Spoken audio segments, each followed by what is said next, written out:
అధ్యక్షుడు విజయరాజ్ గారు వేదిక మీదకి రావాల్సిందిగా కోరుతున్నాం. దళిత మోర్చా అధ్యక్షుడు నవీన్ గారిని వేదిక మీదకి ఆహ్వానిస్తున్నాం.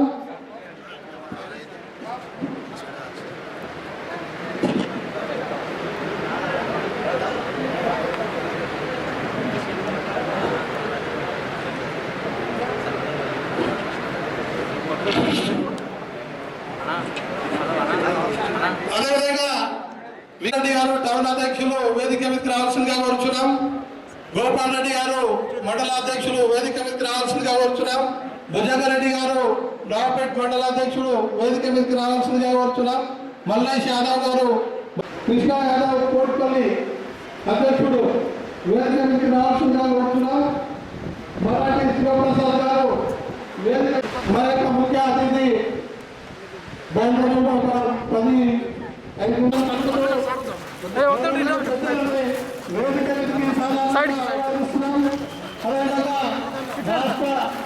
మాజీ మంత్రులు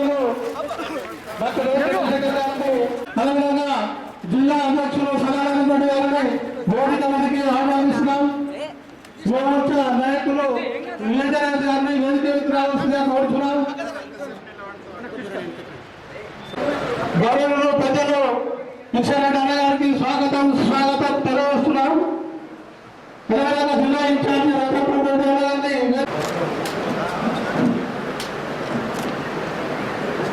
వేదిక మీద ఆశీనులైనటువంటి జిల్లా అధ్యక్షులు సదానంద రెడ్డి గారు కొనసాగించాలని కోరుచున్నారు.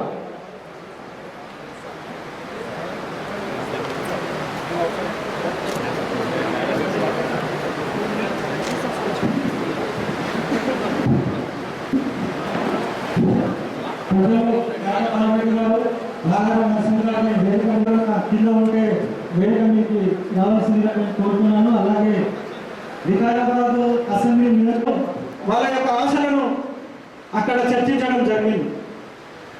కాంగ్రెస్ లో గెలిచినటువంటి ఎమ్మెల్సీలందరూ కూడా వారు పార్టీ మారి టీఆర్ఎస్ లోకి వెళ్ళడం, ఏకైక వ్యక్తిగా 6 సంవత్సరాలుగా ధీటుగా పోరాటం చేస్తున్నటువంటి వ్యక్తి మన రామచంద్రరావు గారు. మరి అట్లాంటి వ్యక్తి తిరిగి మనం పంపించాల్సిన బాధ్యత ఉంది. ఎందుకంటే ఈ రాష్ట్రంలో 2023లో తెలంగాణ గడ్డ మీద భారతీయ జనతా పార్టీ జెండా ఎగరాలంటే సెమీఫైనల్ ఎగ్జామ్ లాగా ఈ ఎమ్మెల్సీ ఎలక్షన్ వచ్చింది. ఒకవేళ మనం ఇప్పుడు ఈ ఎలక్షన్ గెలిపినట్లయితే భారతీయ జనతా పార్టీ యొక్క జెండా ఎగరడం అనేది ఒక విధంగా కష్టమవుతుంది అనేటువంటి భావన ప్రజలు కలిగే అవకాశం ఉంటుంది. కాబట్టి తప్పనిసరిగా ప్రజలందరూ కూడా మన ఓటేయడానికి సిద్ధంగా ఉన్నారు. ఈరోజు ఉపాధ్యాయ, ఉద్యోగ, కార్మిక, పెన్షన్దారుల కొరకు భారతీయ జనతా పార్టీ మొట్టమొదట వాళ్ళ యొక్క జీత భత్యాల కొరకు పోరాటం చేయడం జరిగింది. అలాగే విద్యార్థులకు ఏదైతే నువ్వు భత్యం ఇస్తానో వాళ్ళకు నిరుద్యోగులకు ఇస్తున్నటువంటి 3016 రూపాయలు నువ్వు ఇవ్వలేదు. కాబట్టి దాని కొరకు కూడా యువమోర్చా ఆధ్వర్యంలో కలెక్టరేట్ల మీద ముట్టడి చేస్తే ఆ రోజు లాఠీచార్జ్ చేసి జైలులో పెట్టి చాలా మందిని జైలుకు పంపించినటువంటి ప్రభుత్వం కేసీఆర్ ప్రభుత్వం.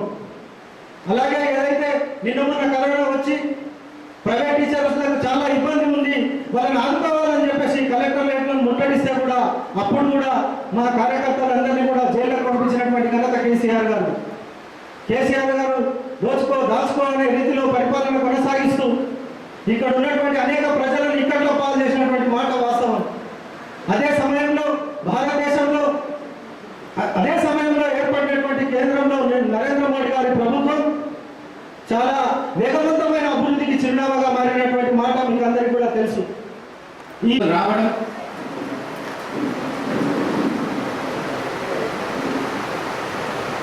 రెండు 2019లో కేసీఆర్ గారికి చుక్కలు చూపెట్టి గెలిచిన అభ్యర్థి రాబోయే కాలంలో 2023లో మనందరికీ తెలుసు, చాలా మంది మనసులో ఉండేది భారతీయ జనతా పార్టీ జెండా ఎగురుతుంది. ఆ జెండా మూసేది, జెండా పట్టేది మన కిషన్ రెడ్డి గారు. ఆయన హయాంలో తప్పనిసరిగా 2023లో భారతీయ జనతా పార్టీ విజయం ఖాయం. ఎందుకు చెప్తున్నానంటే 2014లో అనేక హామీలతో అనేక మంది ప్రాణత్యాగాలతో ఏర్పడ్డ టీఆర్ఎస్ ప్రభుత్వం హామీలను గాలి వదిలేసి హామీలలో బంగారు తెలంగాణ చేస్తారని హామీలను వదిలేసి కేవలం తన కుటుంబమే బంగారు కుటుంబంగా మార్చిన ఘనత ఈ కేసీఆర్ గారిని. అందుకనే కనీసం రెండోసారి గెలిపిస్తే చేస్తాడేమన్న నమ్మకంతో ప్రజలు ఆయన గెలిపించారు 2018లో. 2019-18కి ఎంతో దూరం లేకుంటే కేవలం 6 నెలల లోపల నరేంద్ర మోడీ గారి మీద నమ్మకం, నరేంద్ర మోడీ గారు చేస్తున్న అభివృద్ధి కార్యక్రమాలు, ఈ దేశ అభివృద్ధి, ఈ దేశ శాంతి, పరిపాలన విధానాన్ని చూసి ప్రజలు 2019లో యావత్ దేశంలో 303 సీట్లు గెలిపించి ఈ దేశానికి ఘన విజయం సాధించి పెట్టిన ప్రజలు. అందులో 2003 రావడానికి కారణం మన తెలంగాణ నుంచి ముఖ్య నాయకులు 4వ పార్లమెంటు గెలిచి వ్యక్తి మన మంత్రి గారు కిషన్ రెడ్డి గారు. 2014-18లో ఎంతైతే విజయం సాధించారో 2019కి కేసీఆర్ గారి పతనం స్టార్ట్ అయింది. భారతీయ జనతా పార్టీ అభివృద్ధి, కేసీఆర్ గారికి వ్యతిరేకత, భారతీయ జనతా పార్టీ మీద నమ్మకం పెరిగింది. ఆనాడు పార్లమెంటునే ఆయన పతనం మొదలై తర్వాత జరిగిన ఎన్నికల్లో బై ఎలక్షన్ జరిగింది ఒక సీటు. ఆ సీటుకు టీఆర్ఎస్ గెలుస్తామని చాలా మాటలు చెప్పిన వ్యక్తి, 1,00,000 ఓట్లతో గెలుస్తున్నామన్న వ్యక్తి భారతీయ జనతా పార్టీ చేతిలో చిట్టుగా ఓడిపోయి ఈరోజు ఈ మధ్య ఎమ్మెల్సీ ఎన్నికల వరకు మీ దగ్గరికి వచ్చి 7 ఏళ్ళలో 70 ఏళ్ళలో లేని అభివృద్ధి నేను 7 సంవత్సరాల్లో మా టీఆర్ఎస్ ప్రభుత్వం చేసిందని చెప్తా ఉన్నాడు. ఎక్కడ జరిగిందయ్యా ఈ అభివృద్ధి కార్యక్రమం ఒక్కసారి చూడండి. 7 సంవత్సరాల్లో జరిగింది సిరిసిల్ల, గజ్వేల్, సిద్దిపేటలో. ఆ 3 నియోజకవర్గాలను చూసి ఒక్కసారి ఈ వికారాబాద్ జిల్లాలో వికారాబాద్, పరిగి, తాండూరు వచ్చి చూస్తే అభివృద్ధి ఎంత చేశారో ప్రజలకు అర్థమవుతుంది. అలాంటి హరీష్ రావు గారికి వికారాబాద్ కనపడలేదు. 119 సీట్లలో 3 సీట్ల నరేంద్ర మోడీ గారికి మద్దతుగా ఉన్నారు. మొన్న జరిగిన ఎన్నికల్లో బ్యాలెట్ పేపర్లో 150కి 96 సీట్లలో భారతీయ జనతా పార్టీ ముందంజలో ఉంది. అంటే పట్టభద్రులు భారతీయ జనతా పార్టీ వైపు ఉన్నారు. మీ మాటలు నమ్మి లేకపోతే మీ ప్రలోభాలకు నమ్మి మీకు ఓటేసే స్థితిలో ఈరోజు ప్రజలు లేరు. సామాన్యుల ఎన్నిక జనరల్ ఎలక్షన్ అయితే రైతు పథకం పెట్టి రైతులకు ఆదుకుంటున్నాం, ముసలి వాళ్ళకు పెన్షన్ ఇస్తున్నాం అని చెప్పుకొని ఓట్లు అడిగేవాళ్ళు, పైసలు మంచేవాళ్ళు. కానీ ఈరోజు పరిస్థితి పట్టభద్రులు వీళ్ళంతా మీరు ఎన్ని చేసినా భారతీయ జనతా పార్టీకి ఓటేస్తారని పూర్తి నమ్మకం ఉంది. గతంలో ఇదే రామచంద్రరావు గారు ఆనాడు టీఆర్ఎస్ బలంగా ఉన్న రోజుల్లోనే 14,000 మెజార్టీతో విజయం సాధించాడు. ఈరోజు టీఆర్ఎస్ బలహీనతగా ఉంది, భారతీయ జనతా పార్టీ బలంగా ఉంది. భారతీయ జనతా పార్టీకి ఈరోజు బలమైన నాయకులు ఉన్నారు. అలాంటి నాయకుల మధ్య జరుగుతున్న ఎమ్మెల్సీ ఎన్నికల్లో తప్పకుండా భారతీయ జనతా పార్టీ గెలుస్తుంది. మీరు జిల్లాను విస్మరించారు. వికారాబాద్ జిల్లాలో చాలా వాగ్దానాలు చేశారు. పార్లమెంటులో గెలిచిన వ్యక్తి పార్లమెంటు ఒక నెంబర్ వేసి కేవలం అక్కడ ఇచ్చిన పేరుతోనే 1వ నెంబర్ వేసి గెలిపించాలి. గెలిస్తే రేపు మనకు మంచి రోజులు వస్తాయని భావిస్తూ మీ అందరికీ ఈ అవకాశం ఇచ్చిన వికారాబాద్ జిల్లా వాసులకు, వికారాబాద్ నియోజకవర్గ వాసులకు పేరు నా ధన్యవాదాలు తెలియజేస్తూ సెలవు తీసుకుంటున్నాను. 3 టర్ములు అసెంబ్లీలో ఉన్న టైంలో నేను కూడా అదే టైంలో వారితో పాటు ఉండి అసెంబ్లీలో ఉండే అవకాశం దొరికిన సందర్భాన్ని నేను గుర్తు చేస్తూ ఈరోజు మన రాష్ట్రమే కాకుండా భారతదేశానికి తన సేవలు అందించాలనే ఉద్దేశంతో ఈ దేశ ప్రధానమంత్రి గారు గౌరవనీయులు నరేంద్ర మోడీ గారు వారికి అవకాశం ఇచ్చి ఈ దేశానికి సేవ చేసే అవకాశం ఇచ్చి ఈరోజు భారతదేశ మంత్రిగా హోంమంత్రిగా ఉన్న సందర్భంలో వాళ్లకు మనం చాలా గర్వపడుతూ వారిని అభినందిస్తూ ఈ కార్యక్రమానికి వచ్చిన సందర్భంగా మరొకసారి వారికి నమస్కారాలు తెలియపరుస్తూ ఈ కార్యక్రమంలో పాల్పంచుకుంటున్న పెద్దలు జనార్దన్ రెడ్డి గారికి, అదేవిధంగా వేదిక ప్రాంతంలో పార్టీ ఉనికిని పోకుండా తమ వంతు కర్తవ్యంగా పనిచేస్తున్న ప్రజలకందరికీ కూడా ప్రత్యేకంగా వారికి హృదయపూర్వకమైన నమస్కారాలు నా తరఫున తెలియపరుస్తూ, పత్రికా మిత్రులు ముఖ్యంగా ఎప్పుడైతే జిల్లాల యొక్క పట్టభద్రుల ఎమ్మెల్సీ ఎన్నికల సందర్భంగా మేము కూడా సైతం ఈ దేశానికి ఉపయోగపడతామని చెప్పేసి ముందుకు వచ్చిన నా అన్నదమ్ములకు అందరికీ ప్రత్యేకంగా హృదయపూర్వకమైన నమస్కారాలు తెలియపరుస్తున్నా. గడిచిన వారం రోజులుగా ఎవరైతే ఉన్నారో మా దగ్గర 10,000 ఓట్లు ఉన్నాయి, 5,000 ఓట్లు కేవలం లో, అదేవిధంగా మండలాల్లో మిగతా 5,000 ఉన్నాయి. కాబట్టి మిమ్మల్ని అందరినీ కూడా కలిసినప్పుడు ఎవరు కూడా ఒక్కరు కూడా కాదనకుండా ఈ అవకాశాన్ని సువర్ణ అవకాశంగా తీసుకుంటాం. ఈ ప్రభుత్వానికి, ఇప్పుడున్న ప్రభుత్వానికి, కేసీఆర్ ప్రభుత్వానికి బుద్ధి చెప్తామని చెప్పేసి మాకే సూచనలు ఇస్తూ ఈ విధంగా ఇంకా ముందుకు పోండి అని చెప్పేసి అంటూ సూచనలు ఇచ్చి మమ్మల్ని బలపరుస్తున్న ఈ యొక్క గ్రాడ్యుయేట్ ఓటర్స్ అందరికీ కూడా ప్రత్యేకంగా నేను మిమ్మల్ని అందరినీ కూడా కృతజ్ఞతలు తెలియపరుస్తున్నా. అదేవిధంగా ఈరోజు మనకు ఒకసారి ఆలోచన చేస్తే గడిచిన 7 సంవత్సరాలు 2 టర్ములు కేసీఆర్ గారి గవర్నమెంట్ వచ్చింది. కేసీఆర్ గారి గవర్నమెంట్ ఫస్ట్ గవర్నమెంట్ వచ్చినప్పుడు మనకు అందరికీ తెలుసు ఇంటికో ఉద్యోగం ఇస్తానని. ఈరోజు అడిగితే ఎవరైనా పత్రికలలో లేకపోతే యువకులు అడిగితే నేను అనలేదు అంటాను, కానీ రికార్డే ఉన్నాయి. ఆయన అనేక రికార్డ్స్ అన్నీ కూడా అబద్ధాల కింద ఈరోజు రుజువు చేసే పరిస్థితులలో ముఖ్యమంత్రి గారు ఉన్నారు. ఆ రోజుల్లో అందరికీ యువకులను అందరినీ కూడా రెచ్చగొట్టే విధంగా ఇంటికో ఉద్యోగం ఇస్తామన్నారు. అందరూ కూడా ఓట్లేసి గవర్నమెంట్ చేపించారు. అదేవిధంగా అంతకు మొదలు కూడా ఉద్యమ టైంలో అయితే ఇంకా ప్రతి ఇంటికి ఒక ఉద్యోగం వస్తుంది. ఈ ప్రాంతంలో ఉన్న ఆంధ్రులను అందరినీ కూడా ఎలగొట్టేస్తాం. తెలంగాణ రాష్ట్రం వస్తే ఆ ఖాళీలన్నీ కూడా మన యువకులతో భర్తీ అవుతాయి కాబట్టి ఇంటికి ఒక ఉద్యోగం వస్తాయన్నారు.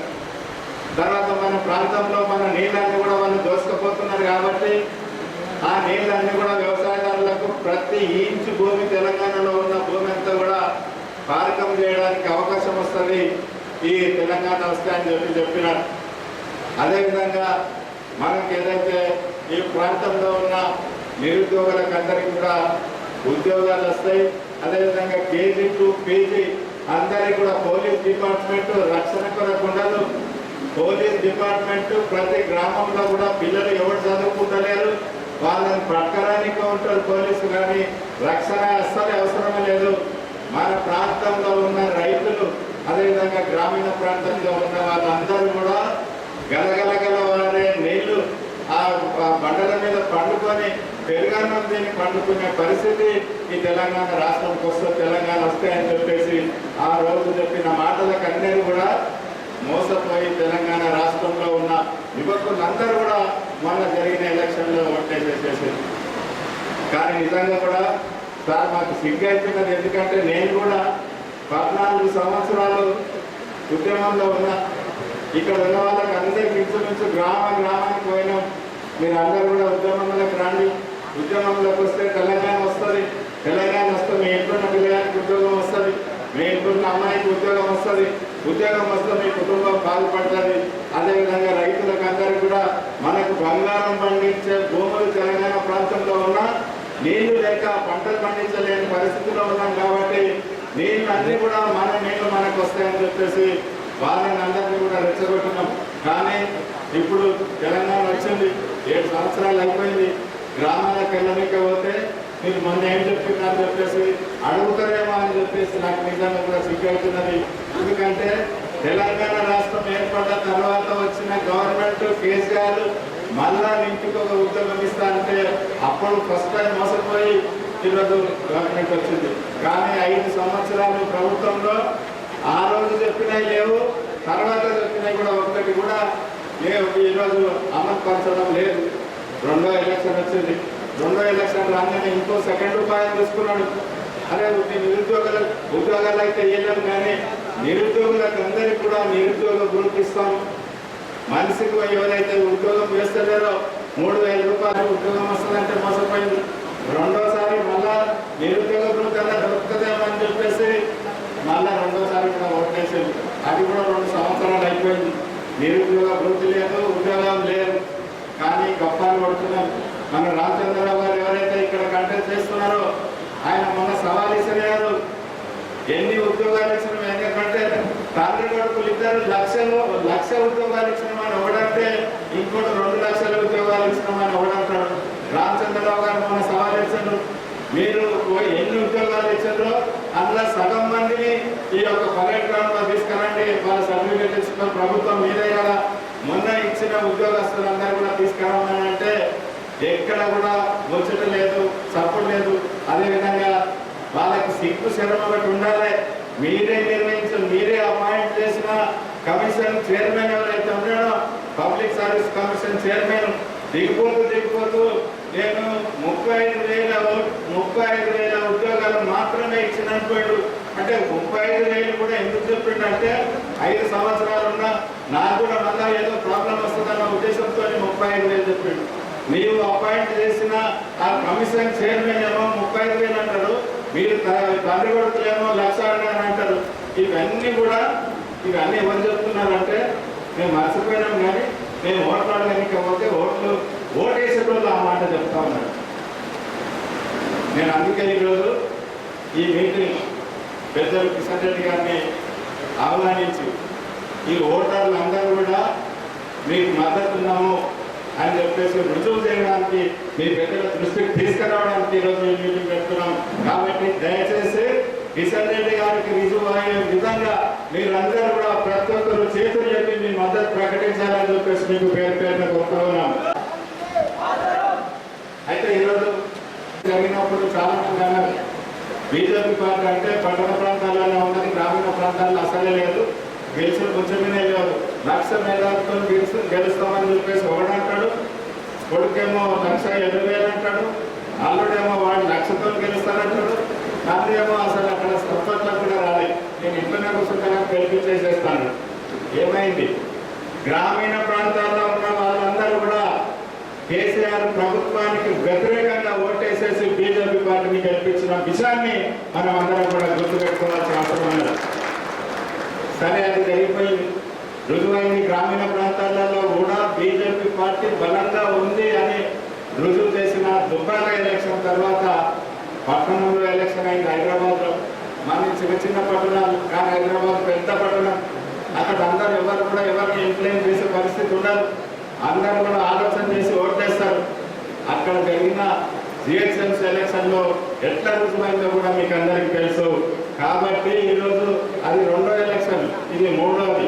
ఎమ్మెల్సీ ఎలక్షన్ ఇది పట్టణం ప్లస్ ఈ రూరల్ ప్రాంతం అంతా కలిసి మనకు టెస్టింగ్. ఇది ఒక దగ్గరనేమో అచ్చం గ్రామీణ ప్రాంతం, దాని తర్వాత అచ్చం పట్టణ ప్రాంతం. ఇప్పుడు 2 కంబైన్డ్ పట్టణ ప్రాంతము గ్రామీణ ప్రాంతం కలిసి వచ్చిన ఈ ఎలక్షన్. కాబట్టి గ్రామీణ ప్రాంతము అదేవిధంగా పట్టణ ప్రాంతం అంతా కూడా బీజేపీ యొక్క ఉంటుంది అని చెప్పేసి అనే విధంగా మనం రుజువు చేసుకోవాల్సిన అవసరం ఉన్నది. ఆ రుజువు కొరకే ఈరోజు మిమ్మల్ని అందరినీ కూడా ఇక్కడ ఆహ్వానించడం. మీకు కష్టమైనా సరే, సార్ మేము ఓటేస్తాం కదా అక్కడ దాకా, ఎందుకంటే కూడా మేము వీళ్ళందరూ కూడా గతంలో దాకా తీసుకొచ్చి మీకు రుజువు చేయడానికి అని చెప్పేసి ఇక్కడ దాకా తీసుకొచ్చాము. కాబట్టి 10,000 ఓట్లలో 9,000 ఓట్లు మీకు ఖచ్చితంగా గుర్తు చూపిస్తామని చెప్పేసి మీరు ప్లాన్ చేస్తా ఉన్నాం. ఈ విధంగా ఈరోజు ఇది మూడోది తర్వాత రేపు నాగార్జున సాగర్ వస్తుంది. దాని తర్వాత వరంగల్లో మున్సిపల్ ఎలక్షన్ వస్తుంది. ఒక్కసారి ఇది అయిపోయిన తర్వాత ఈ రెండు కూడా గెలుస్తున్నాం. నేను కార్లో వచ్చినప్పుడు సార్ అడిగిన, మీరు హోమ్ డిపార్ట్మెంట్ అంతా కూడా మీ చేతులు ఉంటారు కాబట్టి ఇంటెలిజెన్స్ రిపోర్ట్ ఏమున్నా సార్ అని అడిగితే 100% మనం 2-2 గెలుస్తున్నామని చెప్పేసి వారికి ఉన్న రిపోర్ట్ సమాచారం మనకు చెప్పడం జరిగింది కాబట్టి మీ దృష్టికి తీసుకొస్తా ఉన్నా. తర్వాత 4వది నాగార్జున సాగర్ ఎలక్షన్. నాగార్జున సాగర్ ఎలక్షన్ కూడా సార్ మీకు హామీ ఇస్తున్నాం. నాగార్జున సాగర్ ఎలక్షన్ లోపల ఊరికి మా కార్యకర్తలు ఒక్కొక్క ఊరు తీసుకుంటాం. ఖచ్చితంగా వాళ్ళు కాలనీలు మొక్కైనా సరే నాగార్జున సాగర్ గెలిచే విధంగా మా పాత్ర కూడా ఉంటుందని చెప్పేసి మీకు ప్రామిస్ చేస్తా ఉన్నా. నాగార్జున సాగర్ ఎలక్షన్ ఒకసారి అయిపోతే 23లో రాని, 20లో రాని, 21లో రాని ఈ రాష్ట్రంలో ఎలక్షన్ వస్తే బీజేపీ గవర్నమెంట్ ఈరోజు మనకు గవర్నమెంట్ ఫామ్ అయిపోతుందని చెప్పేసి మీకు మనకందరూ కూడా తెలుసుకోవాల్సిన అవసరం ఉన్నది. కాబట్టి ఈ విధంగా ఈరోజు కన్నబల్లి మాటలు అనేక కథలు చెప్పి ఈరోజు మాయ మాటలు చెప్పి ప్రభుత్వాన్ని నడిపిస్తూ ఉన్న తరుణం లోపల ఈరోజు అన్ని కూడా నేను చెప్పనీకపోతే నేను ఊళ్ళల్లో అయితేనేమో చెప్పగలుగుతా కేసీఆర్ ఏమేమి చేస్తున్నాడు, ఏమేమి దోసుకొచ్చుంటున్నారు కానీ మీకు చెప్పే పరిస్థితి రాలే. ఎవరు ఏ ఓటర్ దగ్గరికి పోయినా సరే నాకంటే ఎక్కువ వాళ్ళే చెప్తున్నారు. కాబట్టి దయచేసి ఇదంతా కూడా దృష్టిలో పెట్టుకొని మనకు రామచంద్రరావు గారు మంచి వ్యక్తి, అడ్వకేట్, మనకు ఎప్పుడు పిలిచినా పలికే వ్యక్తి. కాబట్టి ఆయనకు 2వ నంబర్ ఉన్నది. ఆ 2వ నంబర్ కాడ ఆయనది 1వ నంబర్ వేసి ప్రాధాన్యత కలిగిన ఓటును మీరు వేయాలని చెప్పేసి మీకు అందరూ కూడా నేను ప్రత్యేకంగా కోరుకుంటున్నా. అదేవిధంగా రామచంద్రరావు గారు మొన్న ఒక పిల్లాడు నాకు క్వశ్చన్ చేసిండు, రామచంద్రరావు గారు ఇక్కడ ఉండదు కదా సార్, మేము ఓటేస్తే మాకు ఏదైనా కస్టమర్స్ ఏం చేస్తున్నాం. మీకు అందరికీ కూడా మరొకసారి చెప్తున్నా, రామచంద్రరావు గారికి 3 జిల్లాలు, హైదరాబాదు, రంగారెడ్డి, అదేవిధంగా పెద్ద పరిధి కాబట్టి అందరికి అవైలబుల్ ఉండకపోవచ్చు. కానీ వికారాబాద్ ప్రాంతంలో, ఈ ప్రాంతంలో పరిగి కానీ, అదేవిధంగా కాండూరు కానీ, ఈ చెల్లెలు కానీ ఈ ప్రాంతంలో ఖచ్చితంగా మేము ఉంటాం.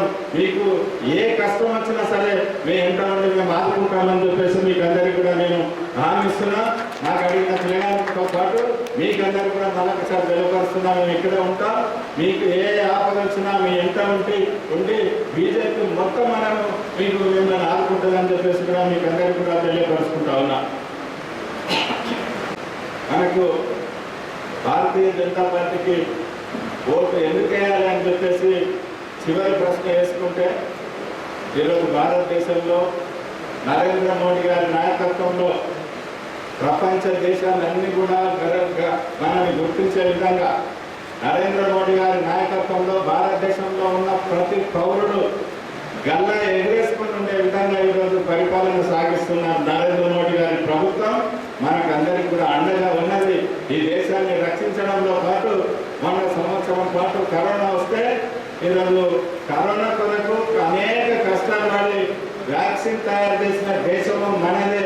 అది నరేంద్ర మోడీ గారి నాయకత్వంలో జరిగిన విషయం అని చెప్పేసి మీకు అందరికీ కూడా తెలియపరుస్తూ, ప్రపంచ దేశాలన్నీ కూడా మనం చూసే విధంగా, మన సహాయం అనే విధంగా మనకి గతంలో మన పిల్లలను అమెరికా వెళ్దామా, లండన్ వెళ్దామా, ఆస్ట్రేలియా వెళ్దామా, అవి పెద్ద పెద్ద కంట్రీలు, అవి సంపన్నమైన కంట్రీలు అని చెప్పేసి అనుకుంటున్న తరుణం లోపల నరేంద్ర మోడీ గారి నాయకత్వంలో ఈరోజు ఇంగ్లాండోడు, అమెరికోడు భారతదేశంలో వచ్చి బతుకుదామని చెప్పి ఆలోచనకు వచ్చిన పరిస్థితులను ఈరోజు నరేంద్ర మోడీ గారు తీసుకొచ్చిన పరిస్థితులు మనం అందరం కూడా గమనించాలని చెప్పేసి మీకు అందరికీ కూడా తెలియపరుస్తూ, ఈరోజు ఇట్లనే మీరు అందరూ భారతీయ జనతా పార్టీకి అండగా ఉండండి. ఏదైతే ఈ 7 సంవత్సరాల నుండి కేసీఆర్ గవర్నమెంట్లో చేసిన అరాచకాలను అన్నింటినీ కూడా ఆపేసేసి ఈ దేశంలో యువకులు కానివ్వండి, రైతులు కానివ్వండి, అందరూ కూడా సుఖంగా ఉండే విధంగా భారతీయ జనతా పార్టీ తప్పకుండా మీకు అండగా ఉంటుంది. ప్రభుత్వం ఆ రకంగా పోతుందని చెప్పేసి ఆ విధంగా ఈరోజు నరేంద్ర మోడీ గారు భారతదేశాన్ని ఎట్లా పరిపాలన చేస్తున్నారో తెలంగాణ రాష్ట్రాన్ని కూడా ఆ విధంగా మీకు అండగా ఉండి పరిపాలన సాగిస్తుందని చెప్పేసి మీకు అందరికీ తెలియపరుచుకుంటూ, మనకు రామచంద్రరావు గారికి నంబర్ 1 ఓటు చేసి గెలిపించాలని చెప్పేసి మరొకసారి మీకు అందరికీ కూడా పేరు పేరున చేతులు జోడించి నమస్కరిస్తూ సెలవు తీసుకుంటున్నా.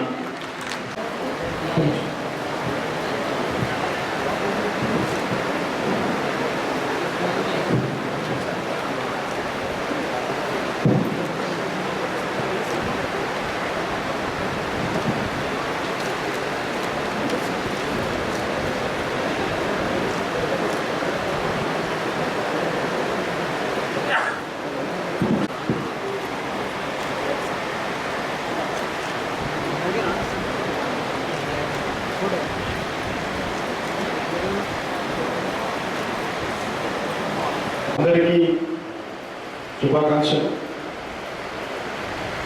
ఈ నెల 14వ తేదీన మన రాష్ట్రంలో ఉన్నటువంటి పట్టభద్రుల నియోజకవర్గం నుంచి 2 స్థానాలకు ఎన్నికలు జరగనున్నాయి.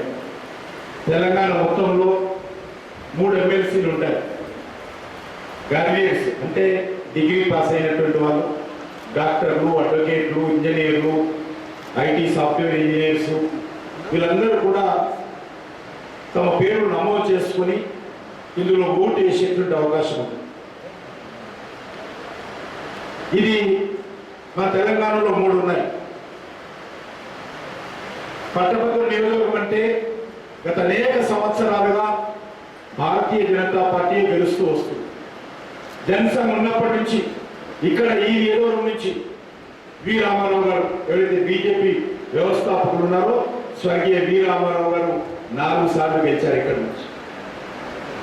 ఈరోజు పోటీ చేస్తున్నటువంటి రామచంద్రరావు గారు కూడా 2015లో గెలిచారు. ఆ రకంగా ఆంధ్రప్రదేశ్, ఉమ్మడి ఆంధ్రప్రదేశ్ ఉన్నప్పుడు తీసుకుంటే ఉమ్మడి ఆంధ్రప్రదేశ్లో 8 స్థానాలు ఉంటాయి పట్టభద్రుల నియోజకవర్గం నుంచి. 8లో జనసంఘ్ ఉన్నప్పుడు కానీ, 77లో జనతా పార్టీ వచ్చినప్పుడు కానీ, 80లో బీజేపీ వచ్చిన తర్వాత కానీ 7 సీట్లు భారతీయ జనతా పార్టీ గెలిచింది. ఇక్కడ నుంచి వి రామారావు గారు, పక్కన ఉన్నటువంటి రాయలసీమ నుంచి డి సూర్యప్రకాష్ రెడ్డి గారు, ఆ తర్వాత నెల్లూరు, చిత్తూరు పెద్దల రంగారెడ్డి గారు, విజయవాడ, గుంటూరు కేంద్రంగా జూపిడి యజ్ఞనారాయణ గారు, విశాఖపట్నం నుంచి పివి చలపతిరావు గారు, వరంగల్ నుంచి ఎల్ఎస్ రాజు గారు, డాక్టర్ రాజేశ్వరరావు గారు. ఈ రకంగా మొత్తం గ్రాడ్యుయేట్స్ కాన్స్టిట్యున్సీ అంటేనే భారతీయ జనతా పార్టీ. విద్యావంతులు, మేధావులు భారతీయ జనతా పార్టీ ఆలోచన విధానంతో ఏకీభవించి పార్టీకి అండగా నిలబడేటువంటి పరిస్థితిని మరొకసారి మనవి చేస్తా ఉన్నాం. ఈ ఎన్నికలు 2015లో జరిగాయి. సుమారు 23 జిల్లాలలో ఎన్నికలు జరుగుతూ ఉన్నాయి. 2 స్థానాలు అయినప్పటికీ కూడా 23 జిల్లాలలో ఉన్నటువంటి పట్టభద్రులు, డాక్టర్లు, అడ్వకేట్స్, అదేవిధంగా ఇంజనీర్స్, డిప్లొమా హోల్డర్స్ వీళ్ళందరూ కూడా ఓటేస్తున్నారు. ఇక్కడ 23 జిల్లాలు, సుమారు 75 అసెంబ్లీ నియోజకవర్గాలలో ఉన్నటువంటి వాళ్ళు ఈ ఎన్నికల్లో పాల్గొంటారు. సుమారు 12 పార్లమెంట్ స్థానాలలో ఉన్నటువంటి వాళ్ళు ఎన్నికల్లో పాల్గొంటారు. అంటే ఆల్మోస్ట్ 70% తెలంగాణ ఈ ఎన్నికల్లో పాల్గొంటున్నారు. 70% తెలంగాణకు సంబంధించినటువంటి విద్యావంతులు, మేధావులు ఎన్నికల్లో పాల్గొంటున్నారు. కాబట్టి ఎన్నికలు కీలకమయ్యాయి. ఎన్నికలు 2015లో జరిగాయి. అప్పుడు నేను బీజేపీకి రాష్ట్ర శాఖ అధ్యక్షుడుగా 3వ సారి ఉన్నాను. 2 సార్లు ఆంధ్రప్రదేశ్ ఉన్నాను. తెలంగాణ ఏర్పడిన తర్వాత మొట్టమొదటి తెలంగాణ శాఖ అధ్యక్షుడిగా పనిచేశాను. అప్పుడు ఈ 2 స్థానాలకు ఎన్నికలు జరిగాయి. 2014లో టీఆర్ఎస్ పార్టీ అధికారంలోకి వచ్చింది.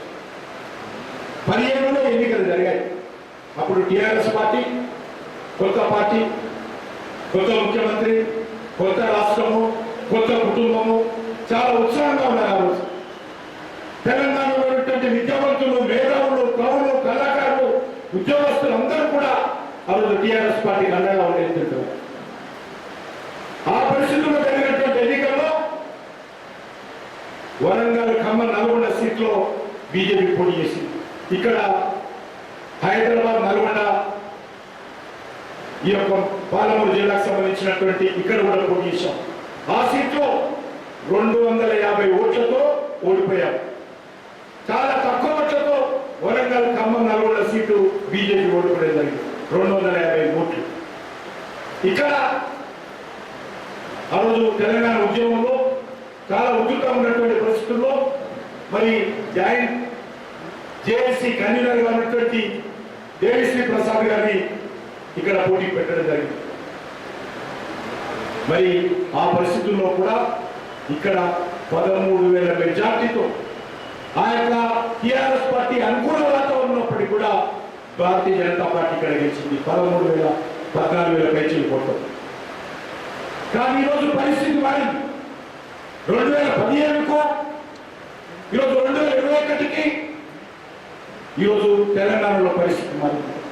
తెలంగాణలో విద్యావంతులు టీఆర్ఎస్ పార్టీ వ్యతిరేకంగా ఉన్నారు. ఈరోజు తెలంగాణ మేధావులు తెలంగాణకు టీఆర్ఎస్ పార్టీ వ్యతిరేకంగా ఉన్నారు.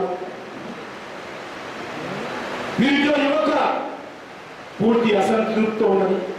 ఉద్యోగస్తులు, ప్రభుత్వ ఉద్యోగస్తులు, రాష్ట్ర ప్రభుత్వ ఉద్యోగస్తులు ఈరోజు తెలంగాణ ప్రభుత్వం అంటేనే కష్టం అంటున్నటువంటి పరిస్థితి. కవులు, కళాకారులు తెలంగాణ ప్రభుత్వానికి వ్యతిరేకంగా, టీఆర్ఎస్ పార్టీ వ్యతిరేకంగా ఉన్నారు.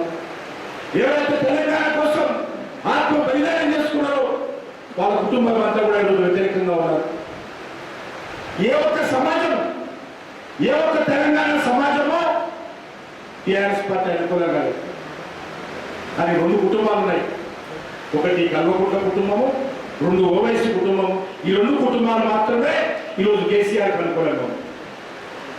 తెలంగాణ సమాజానికి ఈరోజు ఏ వర్గం తీసుకున్నా చివరకు నా ముందున్నటువంటి పత్రిక విలేకరులు కూడా మీకు ఇల్లు ఇస్తా, మీకు పెన్షన్ ఇస్తా, అనేక రకాల వాళ్ళు కూడా హామీ ఇచ్చారు. ఏ ఒక్కటి కూడా తెలంగాణలో అమలు చేయలేదు. ఈరోజు మీ అందరినీ మనం చేస్తాము. టీఆర్ఎస్ పార్టీ తెలంగాణ రాష్ట్రం ఏర్పడిన తర్వాత ఏ రకంగా పరిపాలన చేస్తుంది మీకు అందరికీ తెలుసు. ఇంతకుముందు చాలా వివరంగా చంద్రశేఖర్ గారు చెప్పారు. తెలంగాణ ప్రజలు 2015లో ఉన్నటువంటి పరిస్థితికి ఇద్దరు తేడా ఉంది. 2019లో పార్లమెంట్ ఎన్నికలు జరిగాయి. తెలంగాణలో 17 పార్లమెంట్ సీట్లుంటే 8 సీట్లలో ఎంపీలు ఓడిపోయి టీఆర్ఎస్ పార్టీ. 8 సీట్లలో 17 సీట్లలో 8 సీట్లలో టీఆర్ఎస్ ఓడిపోయి. అప్పుడే టీఆర్ఎస్ యొక్క పతనం ప్రారంభమైంది. ఇంతకుముందు జనార్దన్ రెడ్డి గారు కూడా చెప్పారు. దుబ్బాక ఎలక్షన్స్ గురించి చెప్పారు. నేను మరీ చెప్పదలుచుకోలేదు. కానీ దుబ్బాక టీఆర్ఎస్ పార్టీకి కంచుకోవడం. ఒక దిక్కు ముఖ్యమంత్రి గారు ఆ కాన్స్టిట్యున్సీకి పక్కన తుపాకులు పట్టుకొని ఉంటారు. ఒక దిక్కు ముఖ్యమంత్రి కుమారుడు సిరిసిలకు సంబంధించి తుపాకులు పట్టుకొని ఉంటాడు ఆ కాన్స్టిట్యున్సీకి. మరొక దిక్కు సిద్దిపేటలో వాళ్ళ అల్లుడు తుపాకులు పట్టుకొని ఉంటారు. మధ్యలో ఉంటుంది. దుబ్బాకలో చిన్న చిట్టుకుమన్నా టీఆర్ఎస్ పార్టీకి ముఖ్యమంత్రి కుటుంబానికి తెలుసు. దుబ్బాకలో వాళ్ళ కన్ను సైగా చేయండి, ఏది నడవదు. అటువంటి దుబ్బాక కాన్స్టిట్యున్సీలో భారతీయ జనతా పార్టీ ఉప ఎన్నికల్లో పోటీ చేస్తే అనేక రకాలుగా దౌర్జన్యాలు, అక్రమాలు చేసి వృద్ధుల దగ్గరికి వెళ్ళి, ఎవరి దగ్గరికి వెళ్ళి టీఆర్ఎస్ నాయకులు ఏం చెప్పారు? మీరు పువ్వు గుర్తు ఓటేస్తే, కారు గుర్తు వేటేయకపోతే మీ పెన్షన్లు తీసేస్తామని లీస్టు తయారు చేసి బాధంతా ప్రతి ఇంటికి వెళ్ళి చెప్పారు. ప్రతి రైతు దగ్గరికి వెళ్ళి మీరు బీజేపీ ఓటేస్తే మీకు రైతు బంధు ఆపేస్తామని చెప్పారు. ఉద్యోగస్తుల దగ్గరికి వెళ్ళి మీరు టీఆర్ఎస్ అనుకూలంగా లేకపోతే మిమ్మల్ని ట్రాన్స్ఫర్ చేస్తాము, కేసులు పెట్టి సస్పెండ్ చేస్తామని చెప్పారు. ఒకరిని కాదు, ఇద్దరు కాదు, పొదుపు సంఘాల దగ్గరికి వెళ్ళి మీకు అప్పులు ఇవ్వము, అప్పులు ఇచ్చేది వాళ్ళు కాదనుకోండి, మీకు అప్పులు ఇవ్వము అని ఆ రకంగా పొదుపు సంఘాలతో మాట్లాడారు. అయినప్పటికీ కూడా అనేక రకాల నిర్బంధాలు పెట్టిన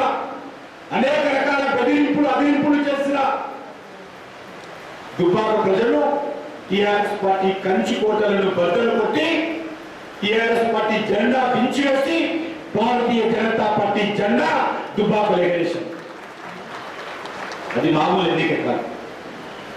ఆ తర్వాత ఫామ్ హౌస్ లో ఉన్నటువంటి కేసీఆర్ గారు మరి బెదిరి కూర్చున్నారు. ఏమైపోయింది దుబ్బాకలో? ఎందుకు ఈ రకంగా జరిగింది? పార్లమెంట్ ఎన్నికల్లో 8 సీట్లు ఓడిపోతే అప్పుడు ఆయన రైడ్కి రాలేదు.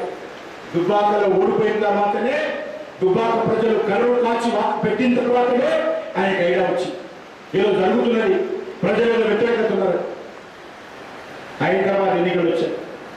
హైదరాబాదు తెలంగాణలో ఉన్నటువంటి ఏదైతే జనాభా ఉంటుందో 32% జనాభా హైదరాబాద్ లో ఉంటారు. 1 కోటి మందికి పైగా జనాభా హైదరాబాద్ లో ఉంటారు. 24 అసెంబ్లీలు ఎమ్మెల్యేలు హైదరాబాద్ లో ఉంటారు. 5 పార్లమెంట్ స్థానాలు కలిసి హైదరాబాద్ వస్తే ఇంత దౌర్జన్యాలు చేశారు. వరద పేరుతో 900 కోట్ల రూపాయలు 900 కోట్ల రూపాయలు మరి 9 లక్షల ఇళ్లలో పొంచారు.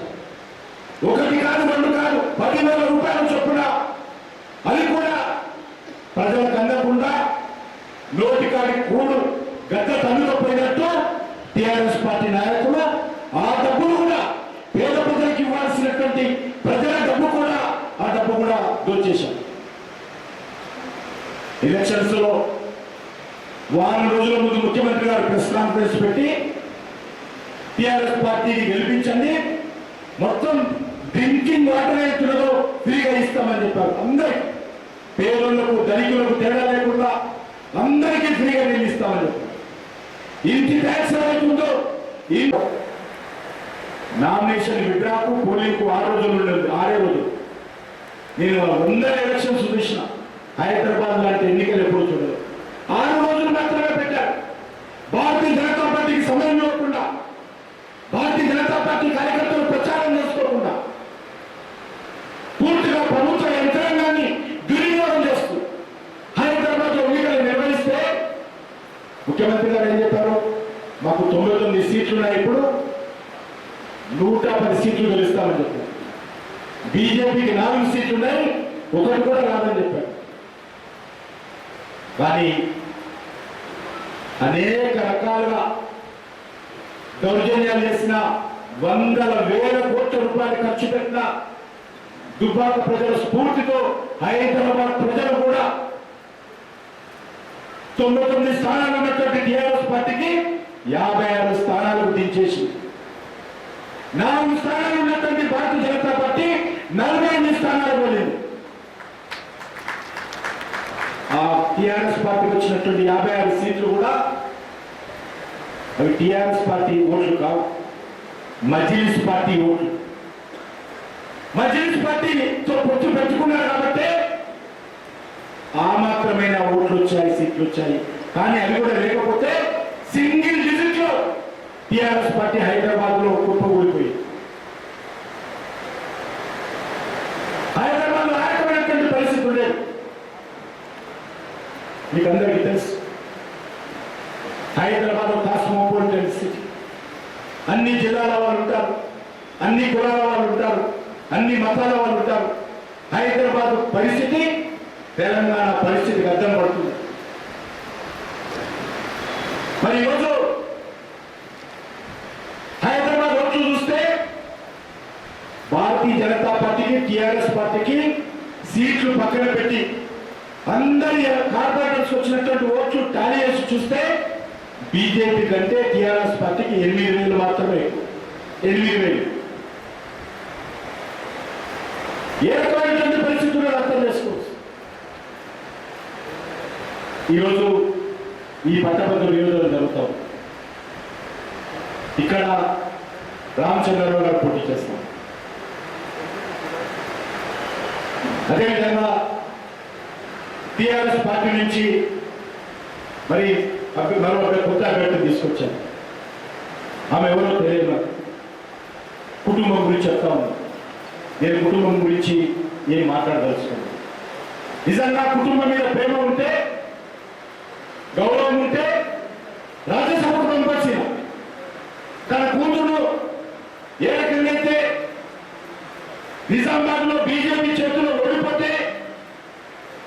మరి ఏ రకంగా లోకల్ బాడీస్ నుంచి ఎమ్మెల్సీ చేశారో ఆ రకంగా సునాయాసంగా గెలిచే సీట్లో పోటీ పెట్టవచ్చు.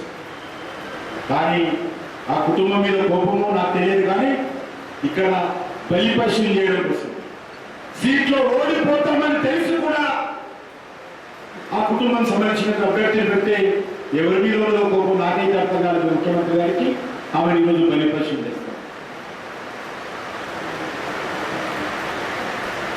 ఈరోజు మీకు అందరికీ తెలుసు, ముఖ్యంగా ఇటీవల కాలంలో ముఖ్యమంత్రి కుటుంబ సభ్యులు ఎన్నికలు వచ్చినప్పుడల్లా వాళ్ళకు పూర్ణకం వస్తుంది. ఏ ఎన్నికలు వస్తే ఆ ఎన్నికల్లో పూర్ణకం వస్తుంది. కుటుంబ సభ్యులు ఒకరి మీద ఒకరు పోటీలు పడి అబద్ధాలు మాట్లాడడం, తప్పుడు ప్రచారం చేయడం, తప్పుడు ఆరోపణలు చేయడం, తప్పుడు ప్రకటనలు చేయడం, విష ప్రచారం చేయడం ఈరోజు ముఖ్యమంత్రి గారి కుటుంబానికి అలవాటు. నరేంద్ర మోడీ గారి మీద అనేక రకాల ఆరోపణలు చేశారు. నరేంద్ర మోడీ గారు తెలంగాణకి ఏమి ఇచ్చారు? నరేంద్ర మోడీ గారు తెలంగాణలో ఎన్ని కోట్లు అడగాలి? నేను ముఖ్యమంత్రి గారిని అడుగుతా ఉన్నాను, కల్వకుట్ల కుటుంబాన్ని అడుగుతా ఉన్నాను, కుటుంబ సభ్యులను అడుగుతా ఉన్నాను. ఈరోజు ప్రతి గ్రామంలో ప్రతి పేదవాడికి, దేశంలో ఉన్నటువంటి ప్రతి పేదవాడికి ఆకలితో అలమటించకూడదు, ప్రతి పేదవాడికి అన్నం పెట్టాలనే దృక్పథంతో 2014లో నరేంద్ర మోడీ గారు ప్రధానమంత్రి అయిన తర్వాత 15వ సంవత్సరంలో 2015లో ఒక స్కీమ్ తీసుకురావడం జరిగింది. దేశంలో ఉన్నటువంటి పేదవాళ్ళందరూ కూడా కేంద్ర ప్రభుత్వం తరఫున 3 రూపాయలకు కేజీ చొప్పున బియ్యము గోధుమలు ఇవ్వాలని కేంద్ర ప్రభుత్వం నిర్ణయించింది.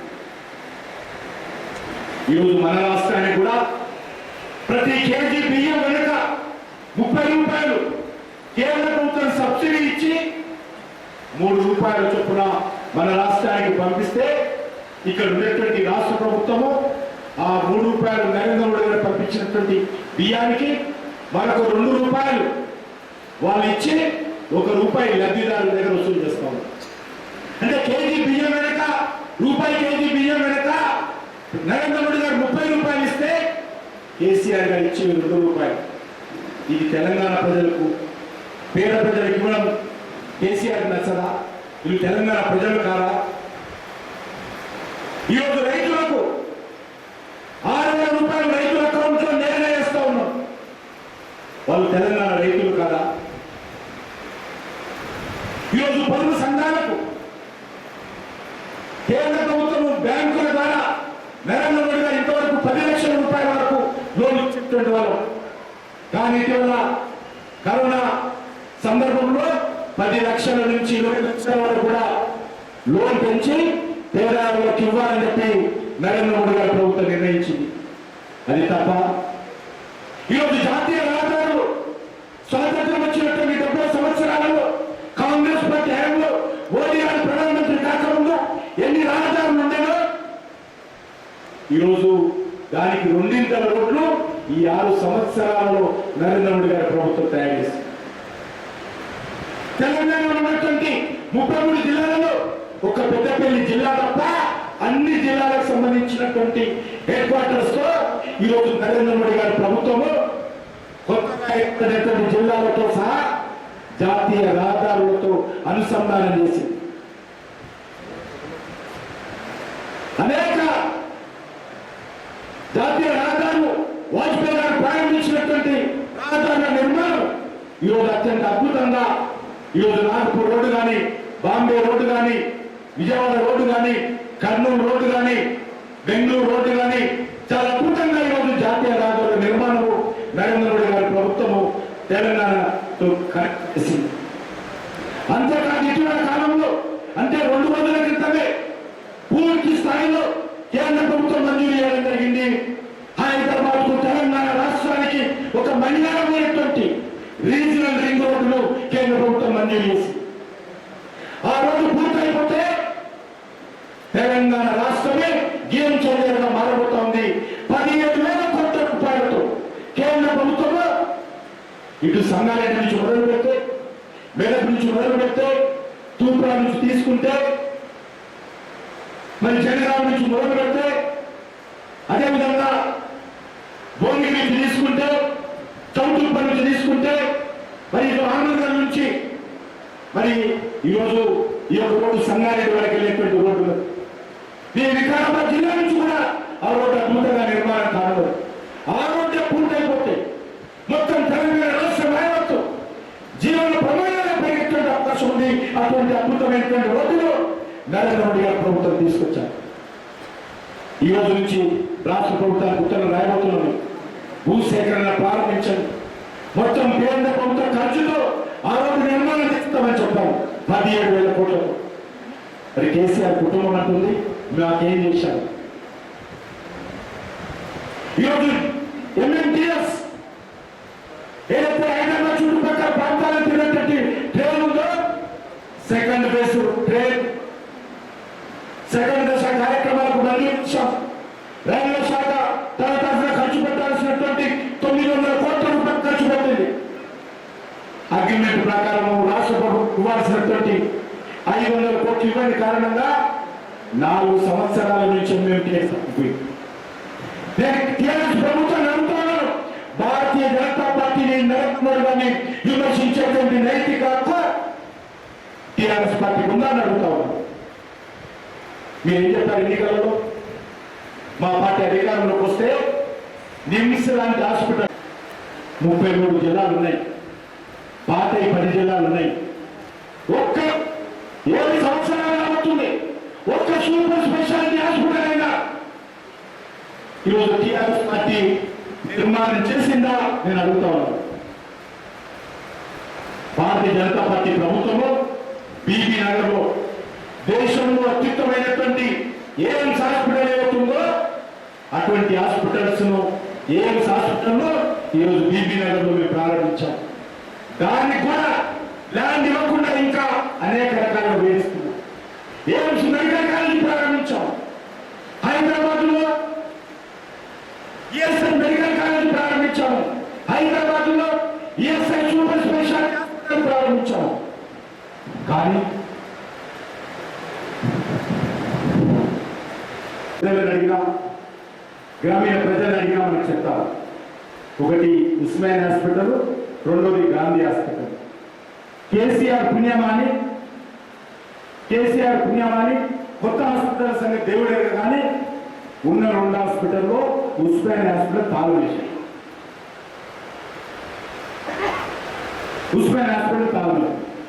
మరి ఈరోజు మీరు ప్రతి జిల్లాలో సూపర్ స్పెషాలిటీ హాస్పిటల్ కడతామని చెప్పి ఒక్క జిల్లా కూడా కట్టలేదు. నరేంద్ర మోడీ గారి ప్రభుత్వం ఈరోజు 2 అద్భుతమైనటువంటి ఇంటర్నేషనల్ స్టాండర్డ్ తో హాస్పిటల్ కట్టాము. ఇది కాకుండా వరంగల్ ఒకటి కట్టాము, ఆదిలాబాద్ లో కట్టాము. కానీ రాష్ట్ర ప్రభుత్వం ఒక్కటి కూడా కట్టలేదు. ఉన్న హాస్పిటల్ తాళాలు వేశారు.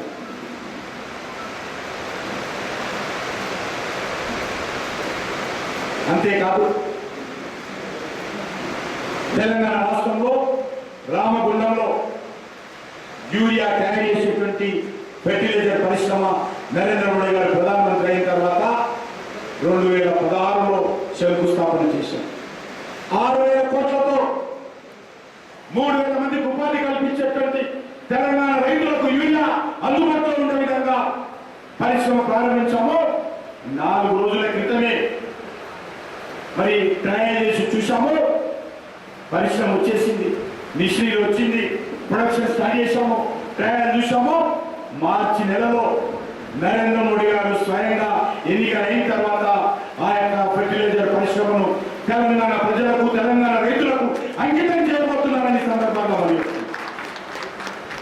ఇంటర్నేషనల్ స్టాండర్డ్ ఎక్విప్మెంట్ తో ఈ ఫెర్టిలైజర్ పరిశ్రమ 6,000 కోట్ల రూపాయలతో ప్రారంభించిందని చెప్పి చేస్తుంది. ఈరోజు ఎన్టీపీసీ కేంద్ర ప్రభుత్వం ఆధ్వర్యంలో విద్యుత్ తయారు చేసేటువంటి 1,600 మెగావాట్లకు సంబంధించినటువంటి యూనిట్ సుమారు 11,000 కోట్లతో ఈరోజు ఆ యొక్క పరిశ్రమ, విద్యుత్ పరిశ్రమ తయారైంది. వచ్చేటువంటి సంవత్సరంలో ఆ యొక్క 1,600 మెగావాట్లు కూడా విద్యుత్ తయారవుతుంది. మీకు అందరికీ తెలుసు. తెలంగాణతో సహా దేశంలో విద్యుత్ కోతలు ఉంటాయి. రైతులకు విద్యుత్ కోత, ఇళ్లలో విద్యుత్ కోత, మన తెలంగాణ రాష్ట్రంతో సహా ఎక్కడ చూసినా విద్యుత్ కోతలు ఉన్నాయి. నీకు సంతోషంగా గర్వంగానే మనవి చేస్తా ఉన్నాం. దేశంలో ఎక్కడ కూడా రైతులకు పంపు సెట్లకు విద్యుత్ కోత లేవు, ఇళ్లలో విద్యుత్ కోత లేవు, పరిశ్రమలకు విద్యుత్ కోత లేవు, వాణిజ్య రంగానికి విద్యుత్ కోత లేవు. ఈ రోజు దేశానికి కావాల్సినటువంటి అవసరానికి మించినటువంటి విద్యుత్ నరేంద్ర మోడీ గారు కష్టపడి ఈరోజు విద్యుత్ ఉత్పత్తి చేస్తూ ఉన్నారు. ఒక కొత్త భారతాన్ని నరేంద్ర మోడీ గారు నిర్మాణం చేశారని సందర్భంగా మనీస్తున్నారు. తెలంగాణ రాష్ట్రంలో సార్ గతంలో కూడా ఇంతకుముందు చెప్పినట్టు యూరియా కొరత ఉండేది, యూరియా రైతులకు. కానీ నరేంద్ర మోడీ గారు వచ్చిన తర్వాత మామూలు యూరియా ఏదైతే ఉందో యూరియాకు వేప పూత పూసినటువంటి యూరియాను తయారు చేసి అది రైతులకు పంపించారు. దాని ద్వారా బ్లాక్ మార్కెటింగ్ ఆగిపోయింది, రైతుల ఉత్పత్తి పెరిగింది, భూములు సారవంతంగా తయారయ్యాయి. వేప పూతో పూసినటువంటి యూరియా సరఫరా చేయడం ఒకటి కాదు, రెండు కాదు, ఈ రకంగా అనేక విషయాలు ఈరోజు కేంద్ర ప్రభుత్వం గురించి చెప్పవచ్చు. కానీ రాష్ట్ర ప్రభుత్వం ఈరోజు ముఖ్యమంత్రి గారు ఈ 6 సంవత్సరాలలో ఒక 10-15 సార్లు కూడా సెక్రటరియట్కి రాలేదు. సెక్రటరియట్ రానటువంటి ముఖ్యమంత్రి ప్రపంచంలో ఎవరైనా ఉన్నారంటే మన బంగారు తెలంగాణలో మన కేసీఆర్ గారు. మీరు ఒకటి ఎక్కువ అర్థం చేసుకోవాలి. ముఖ్యమంత్రి గారు కానీ ప్రధానమంత్రి గారు ఒకటేసారి ప్రమాణ స్వీకారం చేశారు, ఒకటేసారి బాధ్యతలు వచ్చారు. మరి ప్రపంచంలో ఉన్నటువంటి ప్రధానమంత్రులలో ఏ ప్రధానమంత్రి అయినా ఆదివారం కానీ, సెలవు దినం కానీ, పండుగ కానీ, బర్త్డే కానీ, జ్వరం వచ్చిందని చెప్పు, విదేశాల నుంచి వస్తే జట్లాగైందని చెప్పు, అలసిపోయాయని చెప్పు, ఒక్కరోజు కూడా ఈ 6 సంవత్సరాలలో ఒక్కరోజు కూడా సెలవు తీసుకోకుండా ఈ ప్రపంచంలో ఏ ఒక్క ప్రధానమంత్రి అయినా పనిచేశారంటే ఒక్క నరేంద్ర మోడీ గారిని మనం చేస్తా ఉన్నాం. ఒక్క నరేంద్ర మోడీ అదే సమయంలో ముఖ్యమంత్రి అయ్యారు. మన ముఖ్యమంత్రి గారి పనితీరు కూడా చూసుకోవాలి. మరి ఈ 6 సంవత్సరాలలో 7 సంవత్సరాలలో సెక్రటరీకి వచ్చింది అని 20 రోజులు. ఎన్ని రోజులు ప్రగతి భవన్లో ఉంటాడో, ఎన్ని రోజులు ఫామ్ హౌస్ లో ఉంటాడో మీకు అందరికీ తెలుసు. 70% ఆయన రెస్ట్ లో ఉంటాడు ఫామ్ హౌస్ లో, 30% ప్రగతి భవన్ లో ఉంటాడు. ఊకే మా పార్టీ రామచంద్ర గారు ఎమ్మెల్సీ అభ్యర్థి అనేవాడు, ముఖ్యమంత్రి గారు సెక్రటరీకి రాడు, ముఖ్యమంత్రి గారు సెక్రటరీ రాడంటే రామచంద్రరావు మన సెక్రటరీకి రాడంటావా అని చెప్పి ఉన్న సెక్రటరీ కోరుకుంటాడు. ఉన్న సెక్రటరీ కోరుకుంటాడు. ఇప్పుడేమంటావు అనేవా? సెక్రటరీ చేయనటువంటి రాష్ట్రం ఏదైనా ఉంది అంటే బంగారు తెలంగాణలో కేసీఆర్ కాలంలో మన రాష్ట్రం ఉంది. దుర్భాగ్యం. సెక్రటరీ చేయనటువంటి రాష్ట్రం, సెక్రటరీ రానటువంటి ముఖ్యమంత్రి ఈరోజు బంగారు తెలంగాణ ఉంది. దీనికోసం మనం తెలంగాణ తెచ్చుకుంటూ అడుగుతాం, దీనికోసం మనం తెలంగాణ తెచ్చుకుంటూ అడుగుతాం. అందుకే ఈరోజు తెలంగాణ ప్రజలు గత పార్లమెంట్ ఎన్నికల్లో 17 సీట్లలో 8 సీట్లలో టీఆర్ఎస్ పార్టీ ఓడించారు, దుబాక్ ఎలక్షన్స్ లో ఓడించారు, హైదరాబాద్ ఎలక్షన్ లో ఓడించారు. ఈ యొక్క 2 సీట్లు కూడా భారతీయ జనతా పార్టీ గెలుస్తుంది. ఇందులో ఏ అనుమానం లేదు.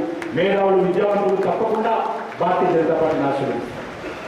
ఈరోజు ముఖ్యమంత్రి గారు కుటుంబము, ఎమ్మెల్యేలు అందరూ కూడా ఈరోజు డబ్బులు సంచరించి గ్రాడ్యుయేట్స్ ఎన్నికల్లో మరి పట్టభద్రులను కొనాలని, డాక్టర్లను కొనాలని, అడ్వకేట్లను కొనాలని, ఇంజనీర్స్ కొనాలని ఈరోజు ప్రయత్నం చేస్తూ ఉన్నారు.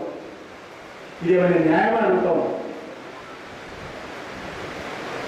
ఇది ప్రజాస్వామ్య వ్యవస్థకు ఏదైనా మేలు జరుగుతుందని అడుగుతా ఉన్నాం. మనం ప్రజాస్వామ్యంలో ఉన్నామా?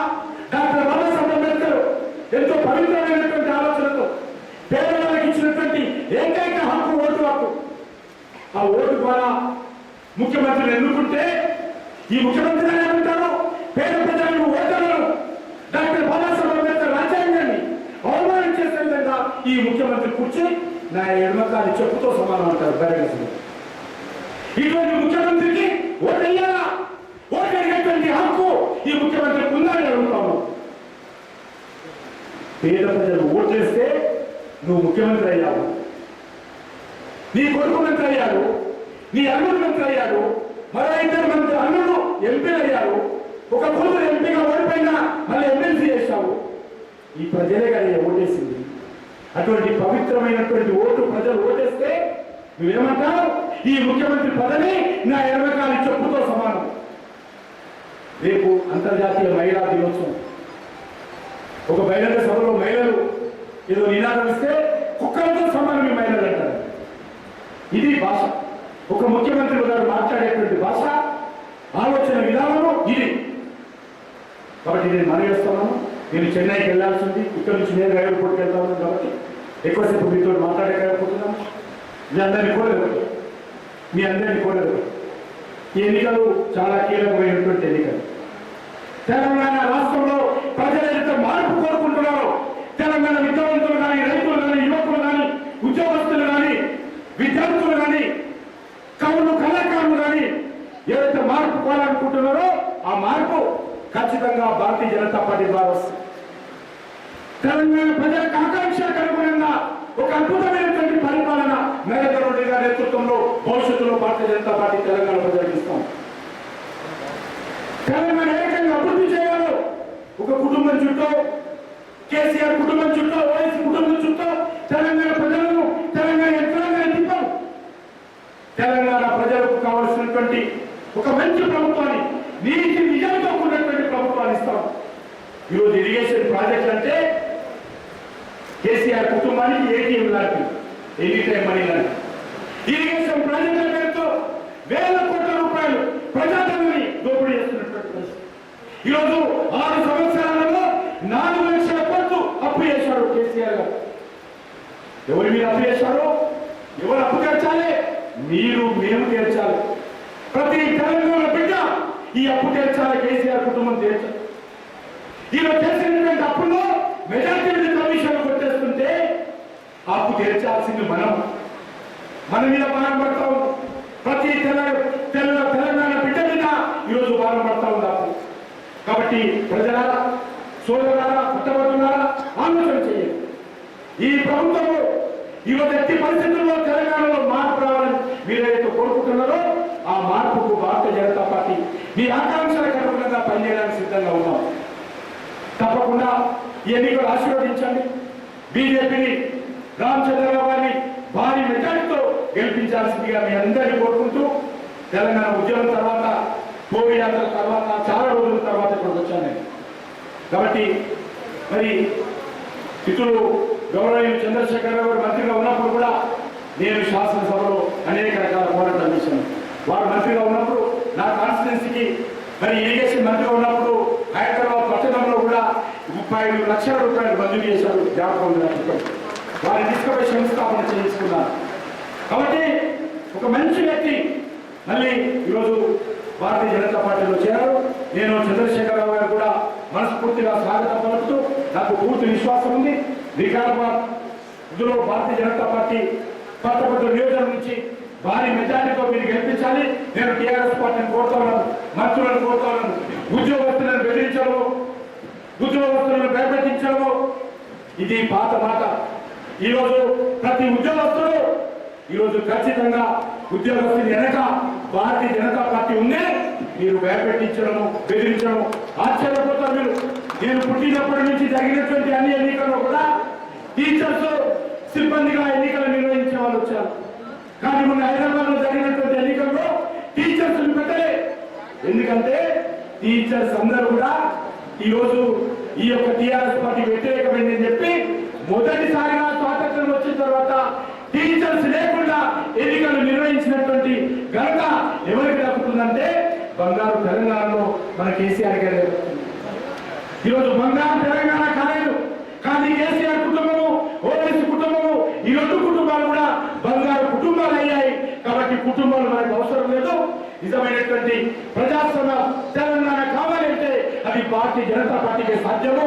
నరేంద్ర మోడీ గారి నాయకత్వంలో ఈరోజు దేశంలో 7 సంవత్సరాలుగా ₹1 దుర్వినియోగం జరగకుండా నీతి నిజాయితీతో సమర్థవంతంగా ఈరోజు నరేంద్ర మోడీ గారి పరిపాలన చేస్తా ఉన్నారు.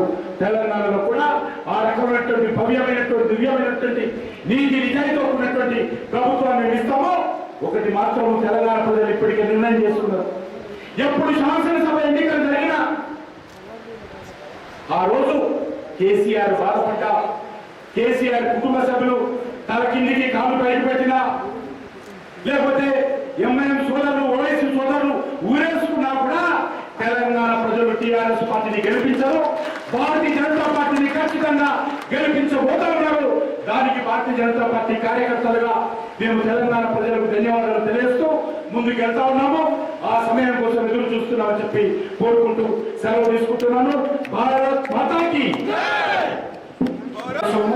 ఇక్కడ ఉన్నటువంటి సోదరులకు, వికారాబాద్ సోదరి సోదరులందరూ కూడా నా తరఫున, నరేంద్ర మోడీ గారి తరఫున అంతర్జాతీయ మహిళా దినోత్సవం సందర్భంగా హృదయపూర్వకమైనటువంటి శుభాకాంక్షలు తెలియజేసుకుంటున్నాము.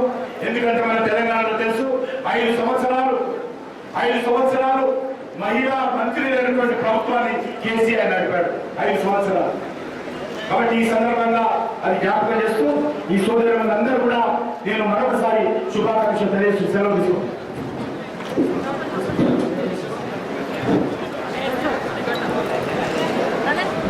అడ్వకేట్స్కి స్థలం ఇవ్వడమ్మా.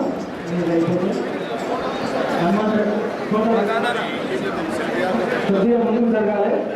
పెద్దలు హనుమంత్ రెడ్డి గారు, యాదవ్ రెడ్డి గారు అందరికీ ఆహ్వానం.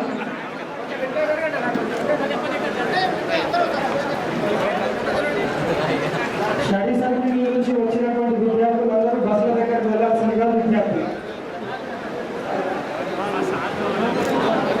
అడ్వకేట్స్ అందరూ ఉన్నారు, వాళ్ళందరూ కూడా సహకరించాలి. మిగతా కార్యకర్తలు కూడా ధన్యవాదాల కార్యక్రమం నిర్వహించాల్సిందిగా యువమోర్చా అధ్యక్షుడు రాజు గారిని